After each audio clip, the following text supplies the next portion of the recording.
इसके जो प्रथम अध्यक्ष हुए, लिखो, प्रथम अध्यक्ष बाल गंगाधर तिलक के होम रूल का आंदोलन का प्रथम अध्यक्ष जो हुआ जोसेफ बेबिस्टा। जोसेफ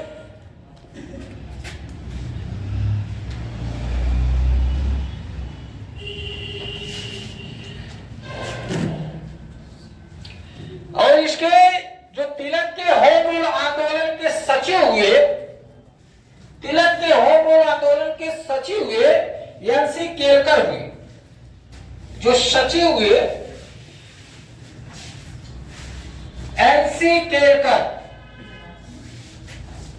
लिख लो, पहले 7 नोट्स बना लो, उसके बाद नाम बनाना है, लिखवाएंगे जो मुख्य चीजें आती है।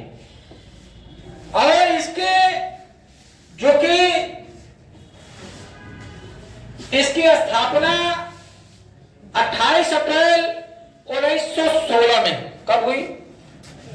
तिलक के होम रूल का स्थापना 28 अप्रैल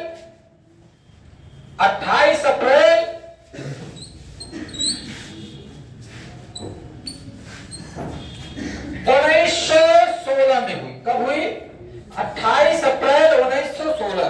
इसलिए डेट का केवल अंतर है। दोनों तिलक और एनी बेसेंट दोनों 1916 में स्वशासन के लिए होम रूल की स्थापना की गई, लेकिन दोनों के डेट में केवल अंतर है और कार्य क्षेत्र में अंतर है।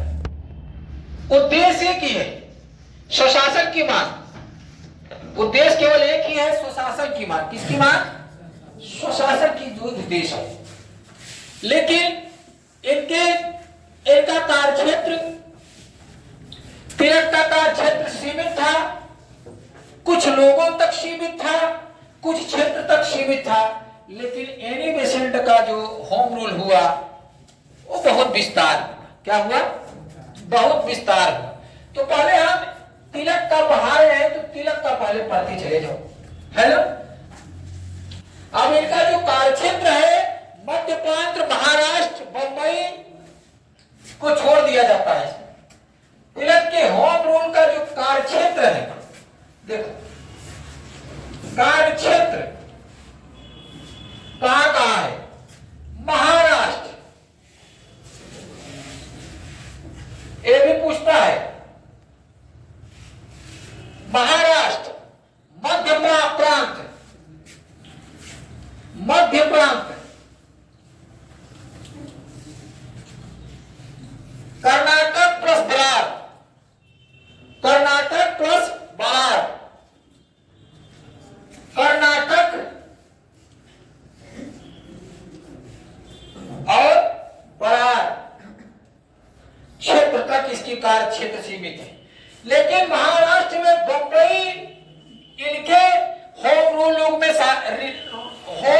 रूल लीग में शामिल नहीं था। बंबई को छोड़ दिया जाता है, एनी बेसेंट को इसमें शामिल किया जाता है होम रूल लीग में। बंबई को छोड़कर ये पूछ लेता है, क्या तिलक के होम रूल लीग आंदोलन में, होम रूल लीग आंदोलन में बंबई को शामिल किया गया? तो नहीं शामिल किया। यही पूछता है, बंबई को कहां शामिल किया गया? बंबई को छोड़कर तिलक के होम रूल लीग आंदोलन में जो 28 अप्रैल 1916 की स्थापना हुई, यह स्थापना पूना में हुई। कहां हुई? पूना। स्थान प्लेस पूना है। और इसके जो संस्थापक खुदे हुए, तिलक हुए, और इसके प्रथम अध्यक्ष कौन हुए? जोसेफ बेबिस्टा। और इसके सचिव एनसी केलकर हुए। कौन हुए? एनसी केलकर हुए। और इनका जो तिलक के होम रूल लीग का आंदोलन का कार्य क्षेत्र था, देखो सीमित है, महाराष्ट्र, मध्य प्रांत, कर्नाटक प्लस बिहार। महाराष्ट्र, मध्य प्रांत, कर्नाटक प्लस बिहार। लेकिन बंबई इनका कार्य क्षेत्र, लेकिन बंबई इनका कार्य क्षेत्र यही पूछता है, क्योंकि जो चीजें देखो कठिन होती है वही पूछता है। पूछ लिया कि तिलक के होम रूलिंग आंदोलन में बंबई क्षेत्र शामिल है, तो है नहीं है, नहीं है क्या? नहीं है, यही पूछेगा। सब आवश्यक तो याद कर लेता है, लेकिन बंबई सोचे कि चूंकि महाराष्ट्र शामिल है तो बंबई शामिल होगा, ये सोच लेता है ना सब, लेकिन बंबई शामिल ये इसमें एनी बेसेंट के होम रूल आंदोलन में बंबई शामिल होगी, लेकिन तिलक के होम रूल आंदोलन में शामिल नहीं है। अब देखो इन सबका केवल एक उद्देश्य था। देखो तिलक के, इसको मिटा दे, चल अब देखो उद्देश्य क्या था। होम रूलिंग आंदोलन के तिलक का उद्देश्य क्या था? तिलक के होम रूलिंग आंदोलन का उद्देश्य, तिलक के होम रूल लीग आंदोलन का क्या था? उद्देश्य क्या था? उद्देश्य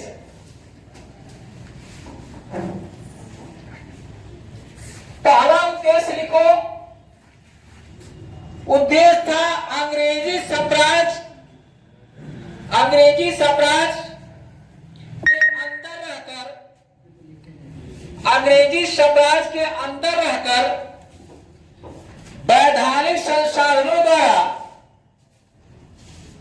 स्वराज प्राप्त किया जाए। अंग्रेजी साम्राज्य वाले सरकार के अंदर रहकर क्या प्राप्त किया जाए? स्वराज प्राप्त किया जाए। क्या प्राप्त? अपना राज्य, स्वराज।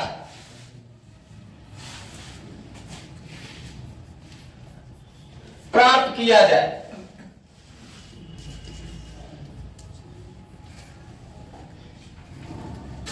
अंग्रेजी से वैधानिक तरीके से प्राप्त होगा, हिंसक तरीके से प्राप्त आप नहीं कर सकते। कर सकते हैं क्या?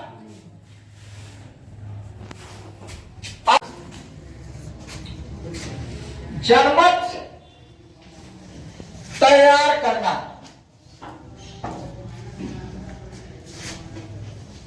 देखो ये पहला उद्देश्य था। अंग्रेजी शासन के अंतर्गत रहकर, अंग्रेजी सरकार के अंदर रहकर वैधानिक तरीके से क्या प्राप्त करना? स्वराज। क्या प्राप्त करना? स्वराज प्राप्त करना।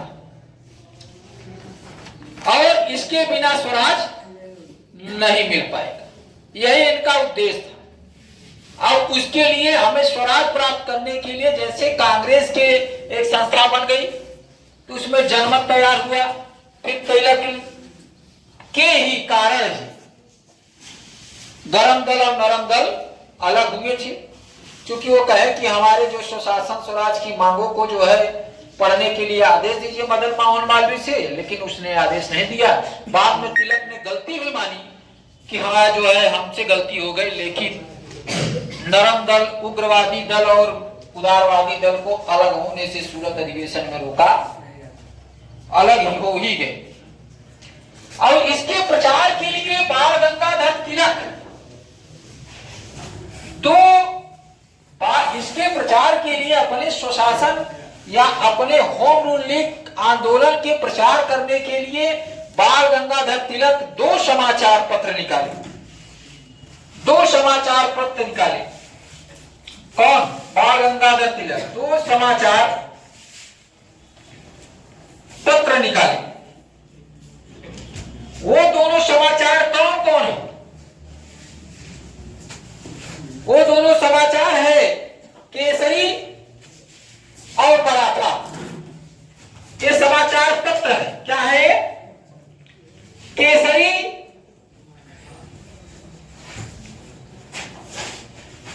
और दूसरे समाचार पत्र मराठा। एक किसका समाचार पत्र है? तिलक का समाचार पत्र है। अब किस लिए निकाला गया? अपने जो तिलक का होम रूल आंदोलन था उसको प्रचार और प्रसार करने के लिए क्या निकाला गया? दो समाचार पत्र, केसरी और मराठा। केसरी और मराठा। केसरी मराठी भाषा में लिखा गया। देखो उल्टा है। केसरी किस भाषा में लिखा गया?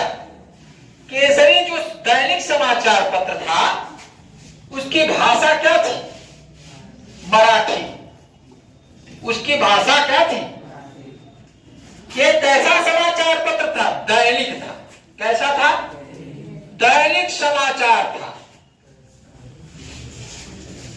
ये भी पूछ लेता है, पूछा है केसरी की भाषा क्या है? क्या है? मराठी। क्या है? मराठी भाषा है। और इसकी भाषा अंग्रेजी है। देखो मराठा समाचार पत्र की भाषा क्या है? मराठा समाचार पत्र की भाषा क्या है? मराठी। क्या है? अंग्रेजी। क्या है? अंग्रेजी। सॉरी, मराठी नहीं बोलना, अंग्रेजी इसकी भाषा है। उल्टा समझ लो, है ना? अब ये दैनिक था, केसरी दैनिक था और मराठा क्या था? समाचार पत्र साप्ताहिक था। क्या था? सप्ताह में एक बार निकलता था। साप्ताहिक समाचार था।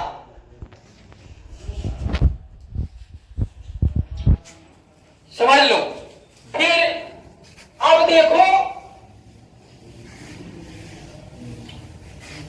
साप्ताहिक था। पूछ लेता है कि केसरी समाचार पत्र किसकी समाचार पत्र है? बाल गंगाधर तिलक की। ये साप्ताहिक है कि दैनिक? दैनिक समाचार पत्र है। कैसा है? इस केसरी समाचार पत्र की मराठा समाचार पत्र साप्ताहिक है कि दैनिक? साप्ताहिक है। इसकी भाषा क्या है? अंग्रेजी में आती थी। एक सप्ताह में पढ़ने में इतना कौन बुद्धिमान था जी पहले? इतना भी संसाधन यातायात की संसाधन था क्या? महाराष्ट्र में जो है हो रहा है पूरा हर जगह पहुंच जाएगी? नहीं ना।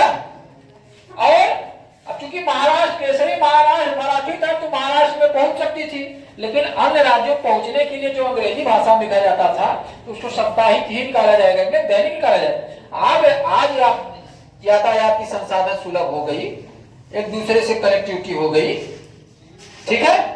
भाषा क्या थी? अंग्रेजी। ये अंग्रेजों ये अपना जो है खाली स्वशासन के लिए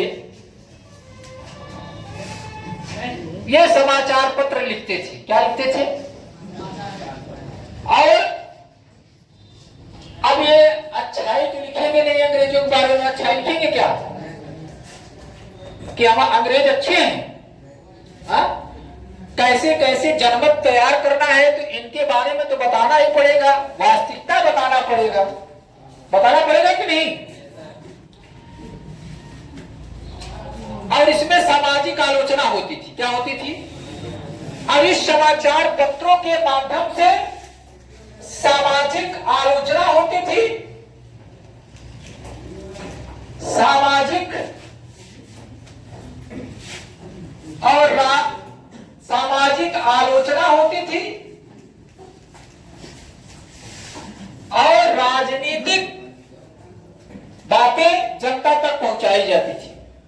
राजनीतिक बातें कहां तक पहुंचाई जाती थी? किसके पास? राजनीतिक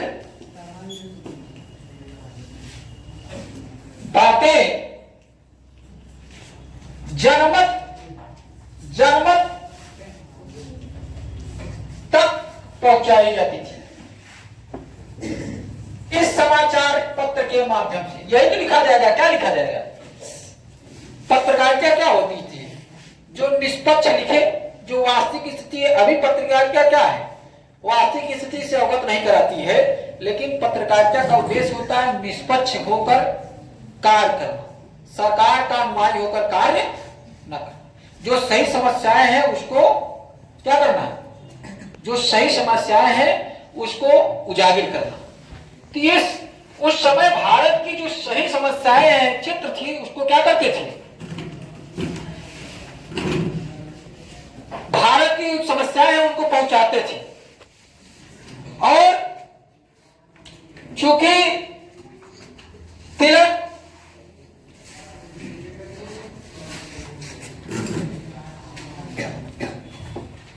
के बारे में लिखा जाता है, तिलक कहते हैं भारत के, तिलक का स्टेटमेंट क्या है, देखो तिलक,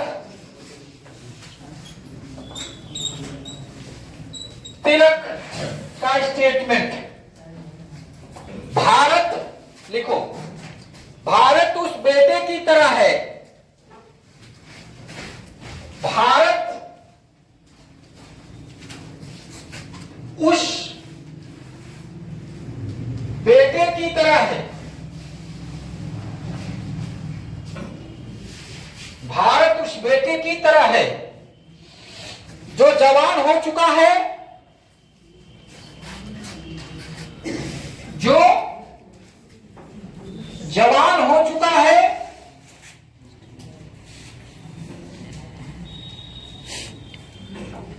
भारत उस बेटे की तरह है जो जवान हो चुका है, समय का तकाजा है कि, समय का तकाजा है कि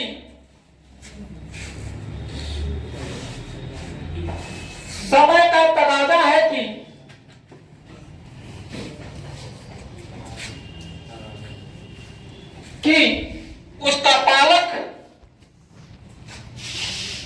उसका पालक बेटे को हक दे दे, उसका पालक, देखो समझो, उसका पालक बेटे को हक दे दे, जिम्मेदारी जो उसका हक है उसको दीजिए, जो उसका हक है उसको दे दे। समझो क्या स्टेटमेंट है, जैसे जवान बेटा हो गया है ना, तुम सब जवान हो गए, तो अपने पिता को ये उद्देश्य होना चाहिए कि अगर जिम्मेदारी संभालने के लिए तुम्हारा जो है हो गए हो, जिम्मेदारी संभाल सकते हो, समाज की जिम्मेदारी,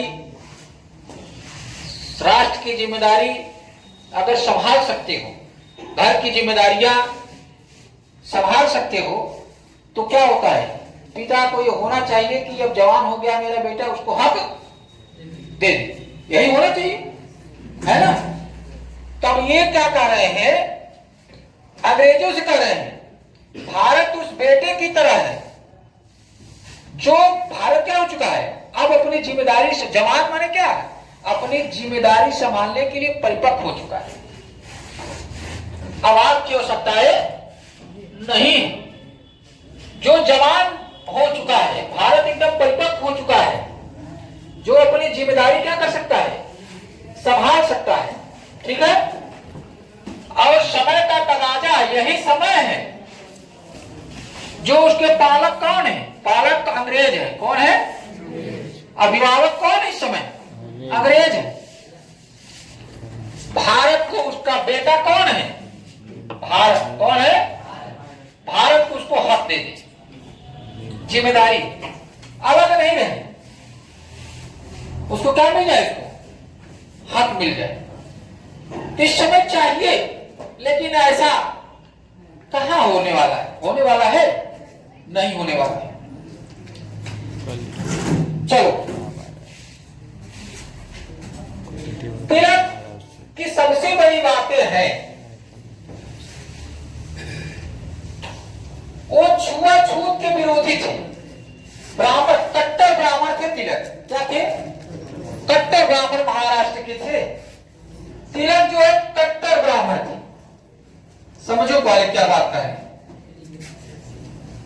ऐसा मत सोचना अभी जो है कट्टरता का अर्थ हम दूसरा ना लेना, तिलक कट्टर ब्राह्मण थे महाराष्ट्र के। ब्राह्मण थे, लेकिन छुआछूत के विरोधी थे। छुआछूत नहीं होना चाहिए भारत, लेकिन क्या थे? छुआछूत के क्या है? लेकिन छुआछूत के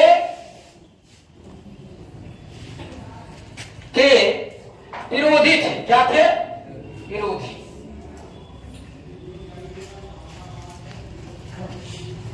पूरी तरह से मतलब समता की भावना समाज में लाना है। कोई छुआछूत, कोई निम्न नहीं है ना कोई उच्च है। हम भले कट्टर ब्राह्मण है तो क्या हुआ, तिलक का काना है, लेकिन हमारे साथ सब है, क्योंकि भारत की आजादी दिलाने में सभी का योगदान रहेगा। जब आपस में विभिन्नता, छुआछूत विभिन्नता में बातें रहेंगे तो कहां आजादी मिल पाएगी? तो पहले तो समानता में लाने का प्रयास करिए ना। yes, तो इसलिए वो कहा छुआछूत का विरोध किया हमेशा, और कहा तिलक का स्टेटमेंट है, यदि भगवान की, यहां लिखो, तिलक कहते हैं छुआछूत का विरोध करके कि यदि भगवान भी, तिलक कहते हैं यदि भगवान भी, यदि भगवान भी छुआछूत को बर्दाश्त करे, छुआछूत को बर्दाश्त करे, तो मैं उन्हें भी नहीं मानूंगा। अगर भगवान भी छुआछूत का विरोध करें, छूत का समर्थन करें, छूत का समर्थन करें, तो मैं उनको भी मानना त्याग दूंगा। तो मैं उनको भी नहीं मानूंगा। तो जो कितना विरोधी थे।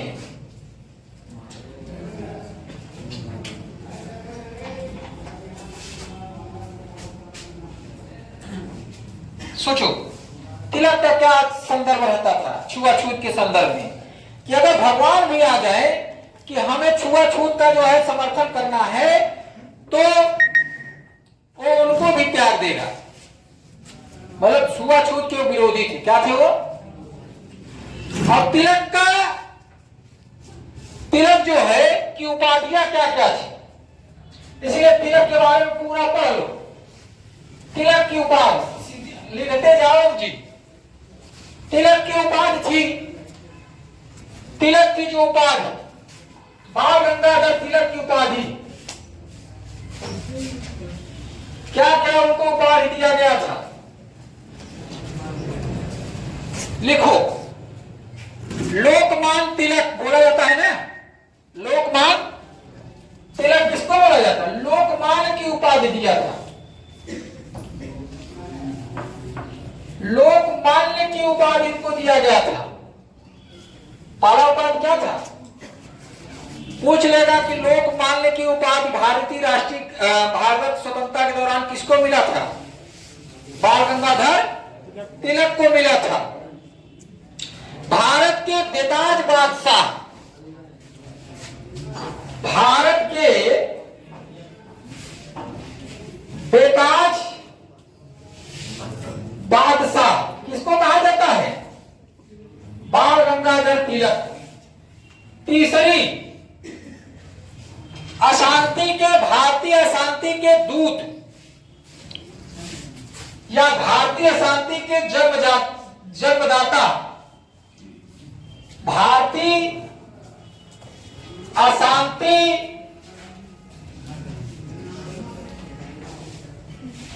के जन्मदाता वेलेंटाइन सिरोल ने या चिरोल ने यह उपाधि दिया था। यह उपाधि जो दिया था वेलेंटाइन चिरोल ने किया था।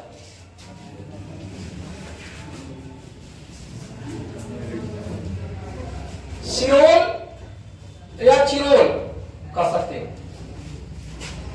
भारतीय शांति के जन्मदाता या दूत वेलेंटाइन सिरोल ने बाल गंगाधर तिलक को दिया,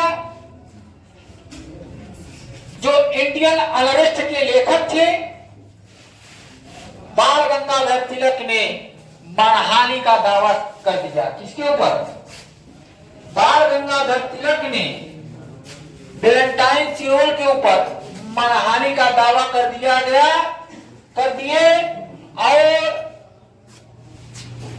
मुकदमा लड़ने के लिए कहां चले गए? लंदन। कहां चले गए?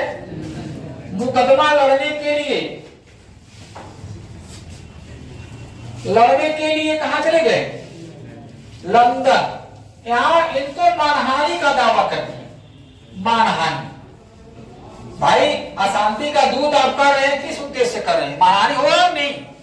हम भारत के अपने सुशासन के लिए लड़ रहे हैं, आप हमको क्या करेंगे? कर रहे हैं भारतीय अशांति के, मतलब हम अशांति फैला रहे हैं, विद्रोह फैला रहे हैं भारत में। तो मानहानि की बात तो हुआ कि नहीं? हाँ, अंग्रेजों के दृष्टिकोण से हम अशांत हैं। उनको लगता है कि हमारे विरुद्ध खड़ा हो रहा है तो अशांति के हम दूत हैं, लेकिन हम तो अपने देश के लिए लड़ रहे हैं। इसलिए लंदन में चले गए अन इंडियन अर्नेस्ट के लेखक वैलेंटाइन सिरोल या सिरोल के, जो उनको भारतीय शांति के जन्मदाता कहा, मुकदमा मानहानि का दावा कर दिए इनके ऊपर, वैलेंटाइन सिरोल के ऊपर, और चले गए कहां? लंदन। क्या लड़ने के लिए? मुकदमा लड़ने के लिए। क्या लड़ने के लिए गए थे? और मुकदमा लड़ लिए, जीते भी। देखो तो इनकी उपाधि क्या था? लोकमान्य पहला, दूसरा भारत के बेताज बादशाह, तीसरा भारतीय शांति के जन्मदाता। ये बहुत बार पूछता, भारतीय शांति को जन्मदाता किसको कहा जाता है? बाल गंगाधर तिलक को कहा जाता है। किसने दिया? वैलेंटाइन सिरोल ने दिया। कौन दिया? ये इंडियन अनरेस्ट के लेखक भी, ये भी पूछता है। इंडियन अनरेस्ट के लेखक है वैलेंटाइन सिरोल। चूंकि बंगाल का जब विभाजन हुआ 1905 में, तो बाल गंगाधर तिलक उत्सव मनाए थे, गणेश उत्सव और शिवाजी उत्सव मनाए थे कि नहीं? बताए थे उसमें। तो दो उत्सव, गणेश उत्सव जो और शिवाजी उत्सव मनाया गया। गणेश उत्सव 1893 में, शिवाजी उत्सव 1895 मनाया गया। 1895 में बनाया गया। ठीक है। और जो केसरी जो लिखा गया 1881 में लिखा गया। कब लिखा गया? केसरी लिखा गया 1881 में। इसके जो सहयोगी थे केलकर थे। केलकर इनके सहयोगी थे इस समाचार पत्र लिखने में, जो दैनिक समाचार पत्र था। और ये भी 1881 में लिखा गया। मराठा भी 1881 में लिखा गया। इसके सहयोगी नहीं, देखो इसके मराठा के सहयोगी केलकर है। मराठा, सॉरी, इसके समझ लेना पड़े, मराठा के सहयोगी केलकर है और आगरकर जो है केसरी की सपोर्टर है। यहाँ मराठा की जगह यहाँ आगरकर लिख लेना। आगरकर केसरी समाचार पत्र लिखने के सहयोगी। इस प्रकार से, और उनको चूंकि मांडले जेल में बंद कर दिया गया था। इतना साथ में कहा जाने की उनको जेल में बंद कर दिया गया था। तो मांडले जेल में एक किताब लिखे थे, गीत रहस्य। कौन किताब लिखे थे? जेल में, पूछ लेता है, जेल में रहते हुए बाल गंगाधर तिलक ने कौन सी किताब लिखा था? तो गीत रहस्य। जेल में रहते हुए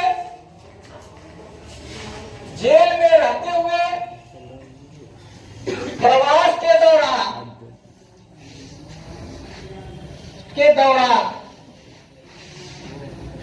गीत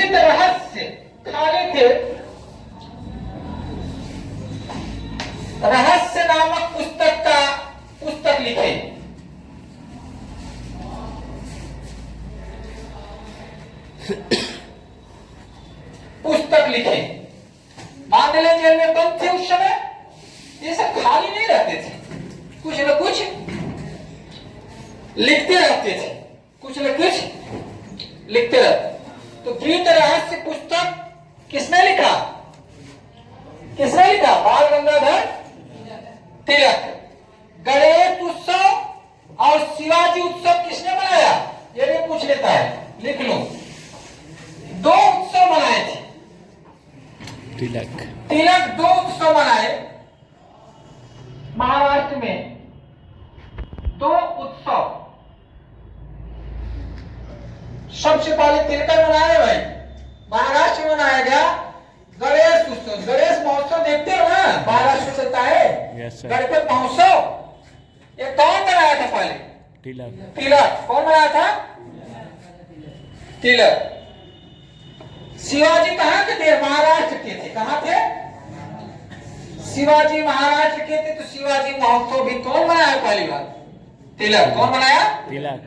तो ये गणेश महोत्सव जो मनाया गया 1893 में। कब मनाया गया? 1800। और शिवाजी उत्सव जो मनाया गया 1895 में। ये भी प्रश्न पूछा है, डीपली जाओगे तो बहुत प्रश्न पूछे। जितने तुम्हारे प्रश्न आया है अभी तक एग्जाम में, सब कुछ तिलक के संदर्भ में सब कुछ क्लियर हो गया। क्या हो गया? तिलक कहां चले गए? लंदन। कहां चले गए? लंदन। अब ये अपना होम रूल छोड़कर कहां चले गए? लंदन चले गए। तो इनका होम रूल खत्म होगा कि नहीं होगा?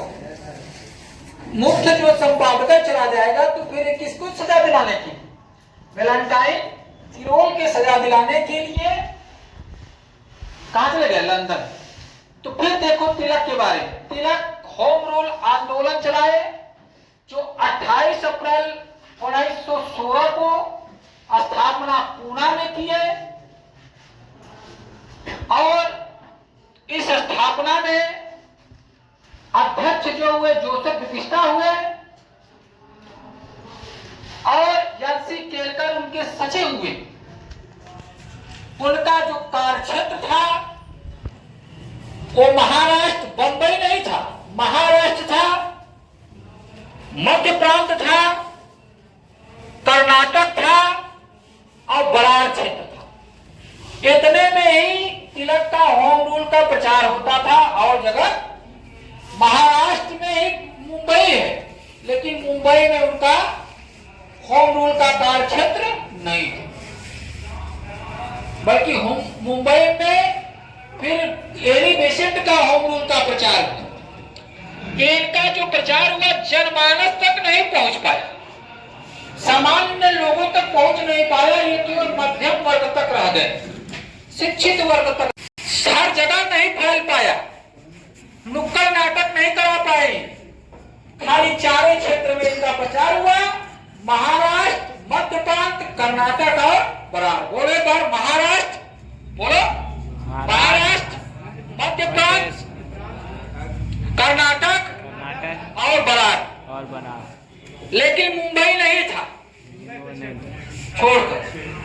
और तिलक ने गणेश महोत्सव मनाए, शिवाजी महोत्सव मनाए। गणेश महोत्सव 1893 में और शिवाजी महोत्सव 1895 में। तिलक की उपाधि थी लोकमान्य तिलक, भारत का बेताज बादशाह और भारतीय अशांति के जन्मदाता। जो वैलेंटाइन सिरोल ने किया, अनरेस्ट के लेखक थे। इनको मानहानि की सजा दिलाने के लिए लंदन तिलक चले।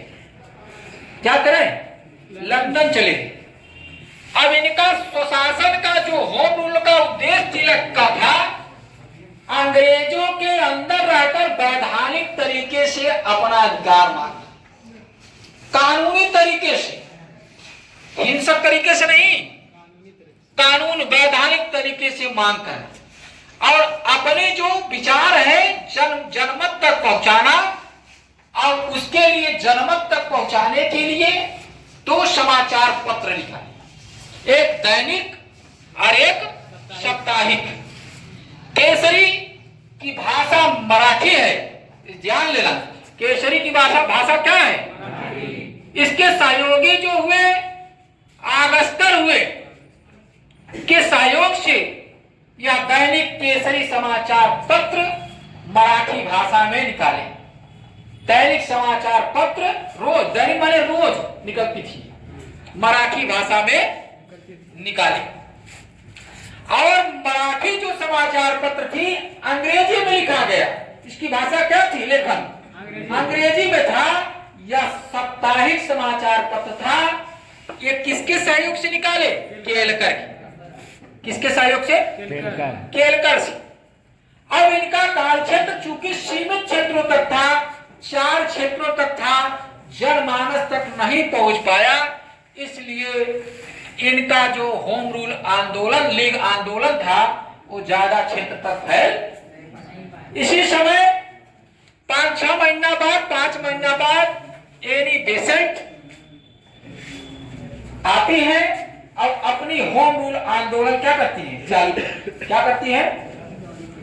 सितंबर 1916 में मद्रास में, सितंबर 1916 में मद्रास में एनी बेसेंट अपनी होम रूल आंदोलन चालू कर दी।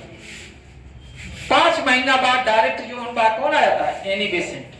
अब इनका कार्य, चूंकि तिलक का कार्य क्षेत्र पूना था जहां स्थापना किए थे, अब इनका हो जाएगा कहां? मद्रास। कहां हो जाएंगे? मद्रास हो जाएंगे।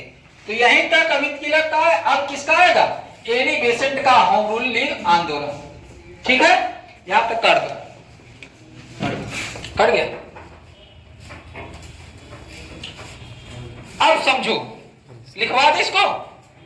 लाओ पहले लिख लो, तुम सब कुछ शब्दों में लिखो तब सही रहेगा। बंद होगा तो ना गरम हो गया। होम रूल लीग तिलक के बाद एनी बेसेंट का आता है। 28 अप्रैल के बाद 5 महीना बाद सितंबर 1916 में कौन स्थापित करता है home rule league? Annie Besant. कब करती है? सितंबर 1916 में। स्थान कहाँ है? स्थान मद्रास। कहाँ स्थापित करते हैं? स्थान, स्थापना का स्थान मद्रास। कहाँ? तिलक का स्थान पूना, इनका स्थान कहाँ था? मद्रास। मद्रास। क्या था? सचिव इसके थे, सचिव जॉर्ज अंडले। जॉर्ज अरुंडले, इसके सचिव थे जॉर्ज अरुंडले।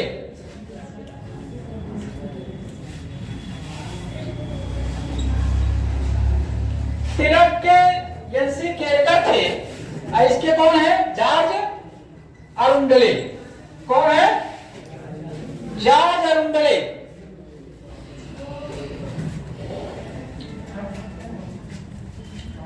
इनका क्षेत्र तिलक के क्षेत्र को छोड़कर सभी जगह,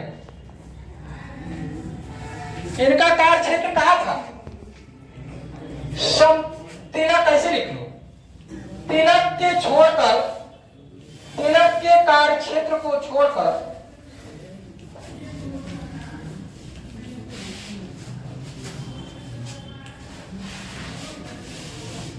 संपूर्ण भारत,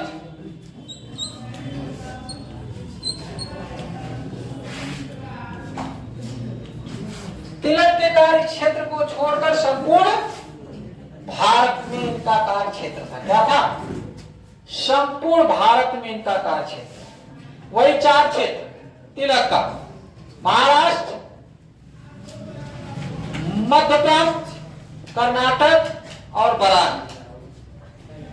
4 क्षेत्र वही छोड़कर अब इनके कार्य क्षेत्र में बंबई भी आ गए। कौन आ गए? बंबई भी आ गए। ठीक है।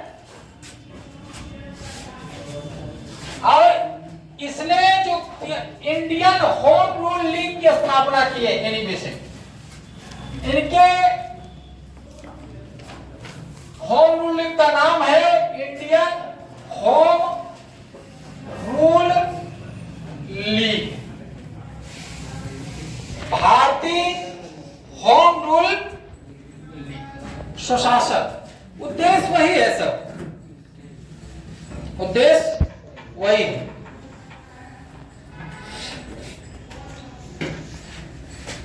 और इनका भी है कार्य स्वशासन प्राप्त करना, स्वशासन, स्वराज प्राप्त, स्वशासन प्राप्त करना इनका भी उद्देश्य।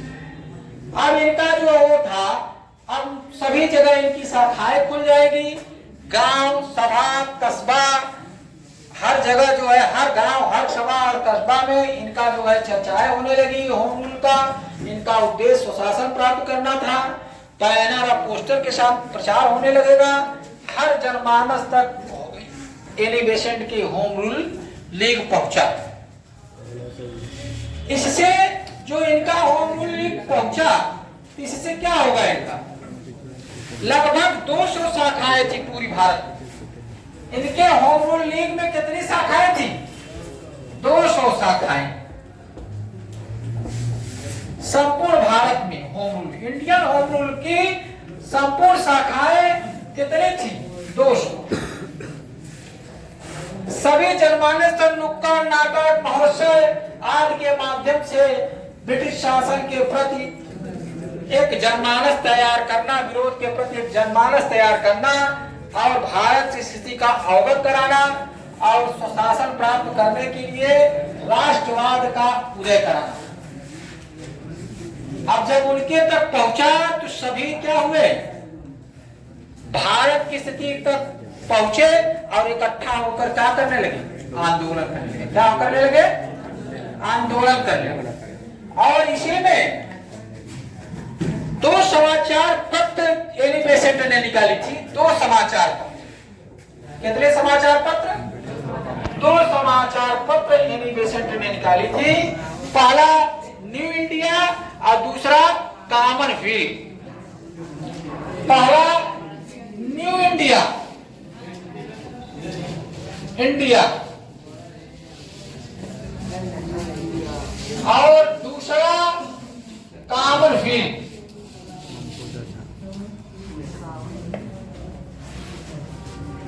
ये 2 समाचार पत्र थे। क्या थे? समाचार पत्र थे। 2 समाचार पत्र थे, न्यू इंडिया और कॉमनवेल्थ समाचार पत्र। किसके है? किसके है जी? एनी बेसेंट का। किसकी है? एनी बेसेंट की समाचार पत्र है। अब इनके जो है ऐसा नहीं है। देखो क्या होता है, ज्यादा दिन तक टिक नहीं पाएगा। जब आप विद्रोह, आप अपने प्रचार फैलाएंगे, प्रसार फैलाएंगे, तो आपको जो मुख्य मुखिया होता है उसको गिरफ्तार कर लेंगे, क्योंकि ये जनमानस किसके विपरीत में खड़ा कर रहे हैं? किसके विपरीत में? जनमानस किसके विपरीत में खड़ा कर रहे हैं? अंग्रेजों के। किसके? विद्रोह किसके विपरीत में खड़ा कर रहे हैं? अंग्रेजों के लड़ने के लिए एक क्रांति की तैयारी करा रहे हैं। अपने संस्था के इंडियन होम रूल लीग माध्यम से ये मांग रहे हैं कि हमें जो स्वराज चाहिए। उसके बाद आप अपनी संस्थाओं का क्या कर रहे हैं? प्रचार करें। तो अंग्रेज इसको संभालेंगे? सह पाएंगे? सहेंगे? अंग्रेजों ने एनी बेसेंट को क्या कर लिया? गिरफ्तार कर। क्या करवा लिया? गिरफ्तार करवा लिया। और साथ साथ में अरुंडले और बीपी वाडिया को भी 1917 में, जून 1917 में एनी बेसेंट गिरफ्तार हुई। कितने कब गिरफ्तार हुई? जून 1917 में। जून 1917 में एनी बेसेंट गिरफ्तार हो गई। एनी बेसेंट, अरुंडले और साथ में वापिया, 3 लोगों ने इसमें गिरफ्तार हो गए 1917 में। और इनको जेल में बंद कर दिया गया। जेल में बंद कर दिया गया क्योंकि इनकी शाखाएं बहुत प्रचलित हुई। Indian home rule league Annie Besant की जो शाखाएं है पूरी भारत में फैली, बहुत प्रचलित हुई। इससे अंग्रेजों के प्रति क्या? विद्रोह पैदा किया। एक तरफ से राष्ट्रवाद को जगाना था, तो अपने आप को अंग्रेज खतरा समझकर क्या की, एनी बेसेंट, अरुंडले और बापिया को क्या कर ली, गिरफ्तार करवाई और जेल में जून 1917 में जेल में बंद कर दिए। क्या करे, और अगस्त सितंबर 1917 को उनको रिहा भी कर दिया, एनी बेसेंट को। और रिहा करने के बाद जब आई तो एनी बेसेंट क्या कर ली, इंडियन होम रूल लीग की, कहा हम अपनी जो है इंडियन होम रूल लीग जो संस्था है उसकी जो स्थापना किए थे हम उसको खत्म कर रहे हैं। क्या कर रहे हैं, उसको भंग कर रहे हैं। क्या कर रहे हैं, उसको भंग कर रहे हैं। क्या कर दिए, अब बहुत दबाव आया। 20 अगस्त 1917 को चूंकि मांटेगू चेम्सफोर्ड या अगस्त प्रस्ताव आ चुका था, इस अगस्त प्रस्ताव में इसी के बाद डायरेक्ट आपको जो है 1919 का मांटेगू चेम्सफोर्ड आ जाएगा, उसमें आपको अधिकार मिल जाएगा, आपको अधिकार मिलेगा कुछ ज्यादा 1909 से। और साथ साथ में एनी बेसेंट को 20 अगस्त जब मांटेगू चेम्सफोर्ड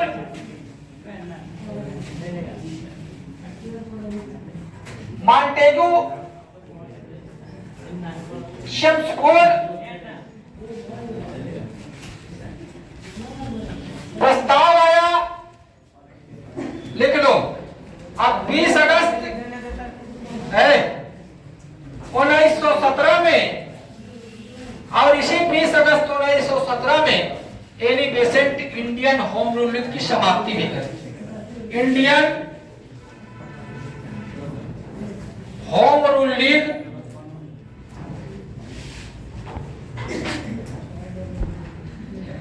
की समाप्ति भी कर दी गई। एनी बेसेंट ने 20 अगस्त 1917 को मांटेगू चेम्सफोर्ड प्रस्ताव आने के बाद क्या कर दिया है, समाप्त कर दी। क्या कर दी, समाप्त कर दी। इसी को अगस्त प्रस्ताव भी कहा गया। इसमें भारतीयों को छूट मिलने की बात बोली गई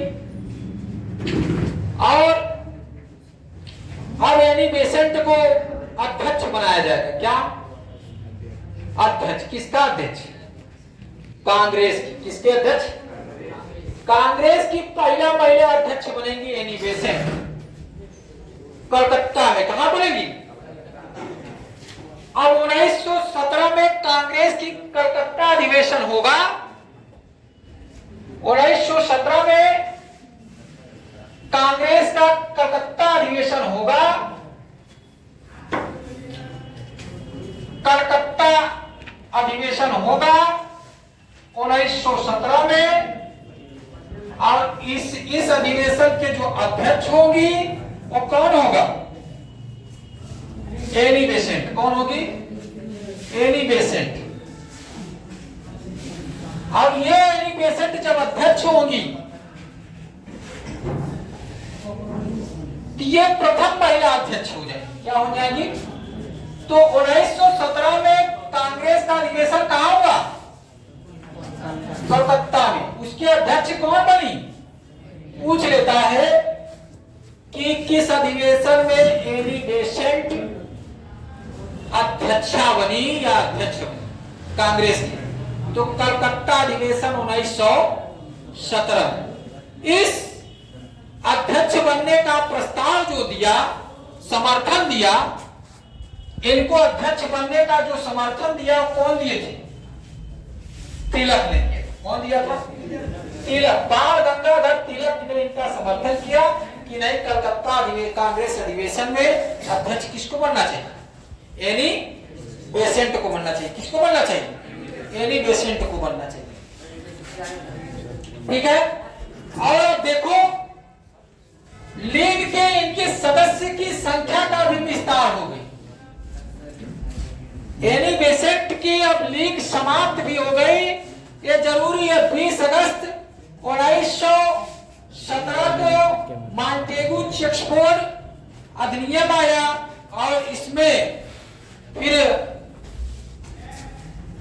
भारतीयों को कुछ अधिकार देने की बात कही गई और उसी अधिनियम के जो अगस्त प्रस्ताव था 20 अगस्त 1917 में एनी बेसेंट को क्या बना दिया गया, इनके होम रूल लीग को समाप्त एनी बेसेंट कर दी, विखंडन कर दी और विघटन कर दी। और उसके बाद 1917 की कलकत्ता अधिवेशन हुआ और उसी कलकत्ता अधिवेशन में अध्यक्ष बनी कौन, एनी बेसेंट। कौन बनी? अब इसका समर्थन तिलक ने दिया। पूछ लेता है कि कॉमनवेल्थ और न्यू इंडिया के लेखक कौन है? Annie Besant. एनी बेसेंट का कार्यक्षेत्र कौन कौन था? संपूर्ण भारत साथ साथ में बंबई, संपूर्ण भारत साथ साथ में। जो तिलक का कार्यक्षेत्र नहीं था वो एनी बेसेंट के इंडियन होम रूल लीग का क्या था, कार्यक्षेत्र। और इसके जॉर्ज अरुंडले इसके अध्यक्ष बने और एनी बेसेंट सितंबर 1917 में इंडियन होम रूल लीग की स्थापना की। इंडियन होम रूल लीग की स्थापना की कौन किया? कहां पे? मद्रास। उद्देश्य स्वशासन प्राप्त करना, स्वराज प्राप्त करना, राष्ट्रीय आंदोलन को मजबूत करना, अंग्रेजों के बीच एक विरोध में एक जनमत तैयार करना, यह इनका उद्देश्य था। जब अंग्रेजों ने एनी बेसेंट के बीच में खतरा देख लिया तो अंग्रेजों ने क्या कर दिया? गिरफ्तार करके जेल में डाल दिया। जून में 1917 में जेल में डाल दिया और सितंबर के में इनको क्या किया? रिहा किया 1917। अब आई एनी बेसेंट तो अपनी इतना दमनकारी, इनके जेल जाने के बाद इतना दमन हुआ, सभी जितने नुक्कड़ नाटक करा रही थी सब कुछ सबका दमन हो गया। बहुत ज्यादा दमन चक्र चला। दमन में मारे भी जाएंगे कुछ लोग, आंकड़ा तो दिखाएगा नहीं, आंकड़ा तो दिखाएगा नहीं। तो एनी बेसेंट ने क्या कर दिया? 20 अगस्त 1917 को मॉन्टेग्यू चेक्सफोर्ड प्रस्ताव आया जिसमें भारतीयों को वैधानिक रूप से छूट देने की बात कही गई, जिसको अगस्त प्रस्ताव भी कहा जाता है। एनी बेसेंट उसी अगस्त प्रस्ताव के संदर्भ में 20 अगस्त 1917 को ही अपने इंडियन होम रूल लीग की विघटन कर दिया गया और तिलक के समर्थन में कलकत्ता में कांग्रेस का होम रूल अधिवेशन हुआ। इसके अध्यक्ष बनी कौन? Annie Besant. एनी बेसेंट जो अध्यक्ष बने तो इनका समर्थन कौन दिया? तिलक। अब इनका कार्यक्षेत्र चूंकि पूरा भारत थी, तिलक के एनी बेसेंट में कौन कौन सदस्य शामिल थे ये जरूरी है। लिखो इनके जो एनी बेसेंट के होम रूल लीग में सदस्य, ये भी जरूरी है, तब लिखवाते हैं। सदस्य देखो, लिखो जिन्ना, लिखो जिन्ना, जिन्ना मोहम्मद अली जिन्ना, जवाहरलाल नेहरू, जवाहरलाल नेहरू, नेहरू, मोहम्मद अली जिन्ना। ये भी कभी कभी पूछ देता अगर डीपली जाएगा। बीपी लिखो, BP Wadia, BP Wadia, BP Wadia, Tej Bahadur Sapru, CP Tej Bahadur Sapru, CP Ramaswami, CP Ramaswami, Tej Bahadur Sapru,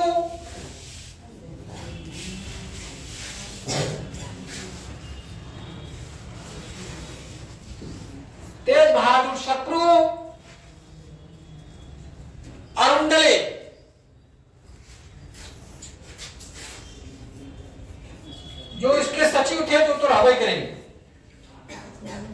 Annie Besant की सदस्यों की चूंकि 200 शाखाएं पूरी भारत में हुई तो सदस्यों की संख्या तो वृद्धि होगी ना जी। इनके सदस्य थे Jawaharlal Nehru, Mohammad Ali Jinnah, VP Wadia, CP Ramaswami, Tej Bahadur Sapru, अरुंडले। Jawaharlal Nehru, Mohammad Ali Jinnah, CP Ramaswamy, VP Wadia, अरुंडले, तेज बहादुर सप्रू और मोहम्मद अली जिन्ना। अब ये इनके सदस्य। अब ये होम रूल लीग जो आई, शब्द आए आयरलैंड से। कहा आई? बहुत महत्वपूर्ण है। होम रूल लीग शब्द कहां से आई? आयरलैंड से। किस देश से? आयरलैंड। इसको हमें पहले बता देना चाहिए था, लेकिन फिलहाल कोई बात नहीं। ये शब्द कहां से उत्पन्न हुआ? शब्द उत्पन्न हुआ, देश है Ireland. Ireland. Home rule league जो है, शब्द के जनक देश कौन हुआ? आयरलैंड। कौन हुआ? आयरलैंड हुआ। किसी कौन आ रहा है?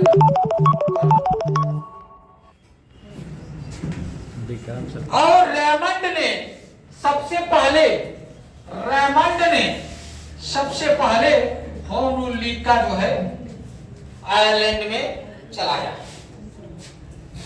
शायद थे तो सबसे पहले होम रूल लीग कहां से आया? आयरलैंड से दे रहे हैं। और कौन? रेमंड ने चलाया। इस प्रकार से होम रूल क्या होता है? होम रूल लीग क्या होता है?